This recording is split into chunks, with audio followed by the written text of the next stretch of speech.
எல்லாருக்கும் வணக்கங்க. இன்னைக்கு நான் உங்ககிட்ட சொல்ல போகிற கதை ஒரு காதலின் அழகும் இழப்பும் தைரியமும் கொண்ட வரலாறு. உலகமே அறிந்த ஷாஜஹான் மும்தாஜ் அவங்களோட காதல் கதையை தான் இன்றைக்கி நம்ம பார்க்க போகிறோம். இந்த கதை உங்கள் நெஞ்சையும் உருக வைக்கும்னு நினைக்கிறேன். ஷாஜஹான் எப்படி மும்தாஜை பார்த்தாரு, அவங்களுக்குள்ளே எப்படி காதல் வளர்ந்துச்சு, அவங்க காதலுக்கு அவங்க பெற்றோர் எதுவும் எதிர்ப்பு தெரிவித்தாங்களா, ஷாஜஹானுக்கு 5 மனைவி இருக்கும்போது மும்தாஜுக்கு மட்டும் ஏன் அவர் தாஜ்மஹால் கட்டினார், மும்தாஜ் இறந்த பிறகு ஷாஜஹானோட கடைசி காலம் எப்படி இருந்துச்சு, இதை பற்றி கொஞ்சம் பார்க்கலாமா? வாங்க. Welcome to Vicky Tunes Raji. 16ஆம் நூற்றாண்டோட கடைசி பகுதி. பேரரசர் அக்பர் தான் அப்போது ஆட்சி செஞ்சுட்டு வந்தார். அக்பருக்கும் அவரோட 3வது மனைவியான ஜோதாவுக்கும் பிறந்த குழந்தை தான் சலீம். அந்த நேரத்தில் அவருடைய மகனான சலீமுக்கு அடிக்கடி பல திருமணங்கள் செய்ய வேண்டிய கட்டாயம் இருந்துச்சு. அதில் ஒன்று தான் இளவரசர் சலீமுக்கும் இளவரசி ஜகத் கோசானிக்கும் நடந்த திருமணம்.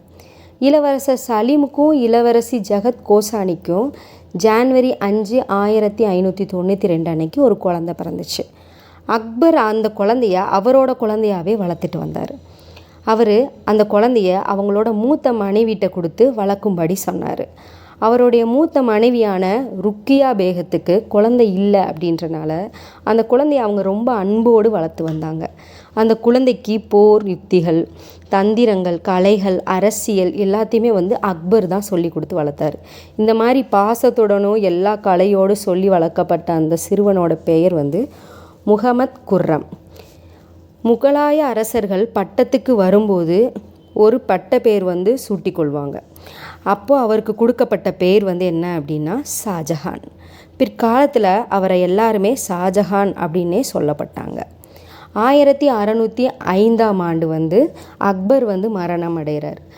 13 வருடங்கள் ருக்கியா பேகனிடம் வளர்ந்ததுக்கப்புறம் தந்தை சலீமிடமே மறுபடியும் சென்றடைகிறாரு ஷாஜஹான்.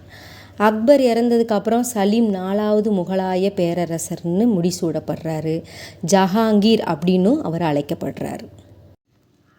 பல வருடங்கள் கழித்தும் தன்னுடைய அப்பா கிட்டேயே சேர்ந்தாலுமே கூட ஜஹாங்கீரோட முழு அன்பு ஷாஜஹானுக்கு கிடைக்கல.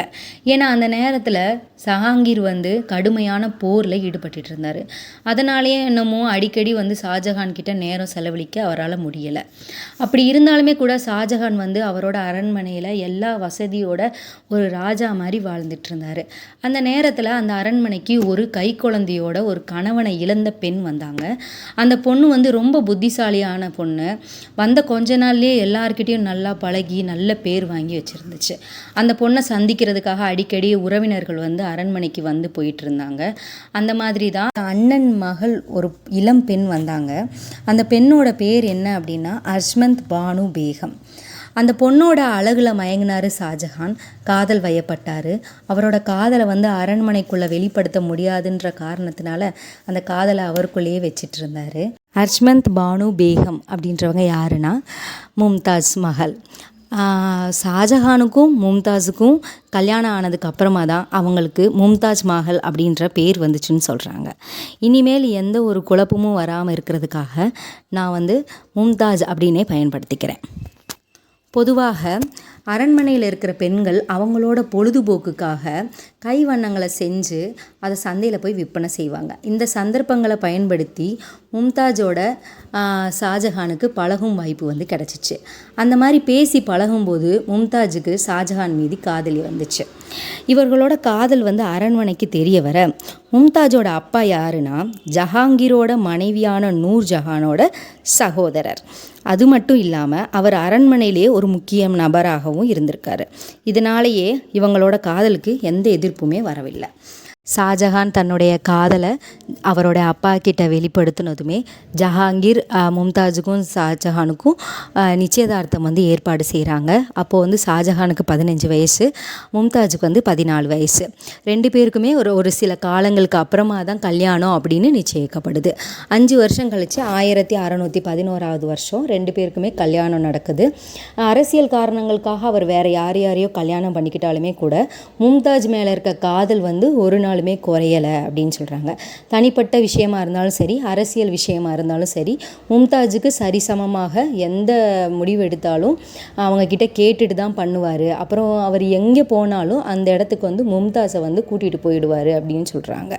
அது மட்டும் இல்லாமல் அரசியலில் சிக்கலான கட்டங்களில் மும்தாஜ் வந்து ரொம்ப பக்கபலமாக இருப்பாங்கன்னும், மன்னனாக முடிசூட்டினதுக்கு அப்புறமா வேலை வந்து மும்தாஜுக்கு 2 மடங்கு ஆகிவிட்டது. அரசியல் மட்டும் இல்லாமல் அரண்மனை முடிவுலேருந்து எல்லாத்தையுமே வந்துட்டு அவங்களோட கலந்து தான் யோசிக்கப்பட்டு தான் எடுக்கப்படும்னு சொல்கிறாங்க. இப்படியே காலங்கள் போயிட்டு இருக்குது. மும்தாஸ் வந்து 14வது முறையாக கருவுற்றிருக்காங்க. அந்த சமயத்தில் ஷாஜஹான் வந்து போருக்கு போகணும். மும்தாஜையும் தான் கூடவே அவர் கூட்டிகிட்டு போயிடுறாரு.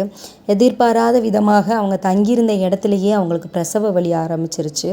30 மணி நேர போராட்டத்துக்கு அப்புறமா மும்தாஜ் வந்து ஒரு குழந்தையை பெற்றெடுக்கிறாங்க. ஆனால் அந்த குழந்தை பிறந்துருச்சுன்னு சந்தோஷமாக கொண்டாடக்கூட முடியலை. ஏன்னா மும்தாஸுக்கு இரத்தப்போக்கு வந்து ரொம்ப அதிகமாயிட்டே போகுது.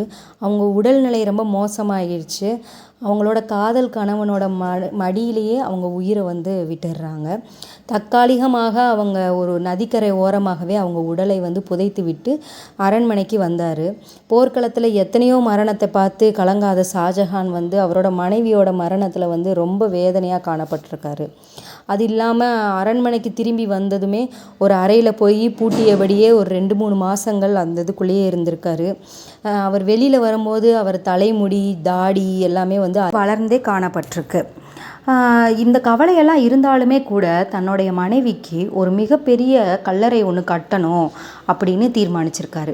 அதுக்காக அந்த காலத்தில் இருந்த சிறந்த கட்டிட கலைஞர்களை வரவழைச்சு ஷாஜஹானோட அரண்மனையிலேருந்து பார்த்தா அந்த கல்லறை வந்து தெரிகிற மாதிரி அமைக்க சொல்லியிருக்காரு. இது வரைக்கும் யாருமே கட்டிராத உலகத்திலே தலை சிறந்த ஒரு கட்டிடமாக இருக்கணும்னு சொல்லியிருக்காரு.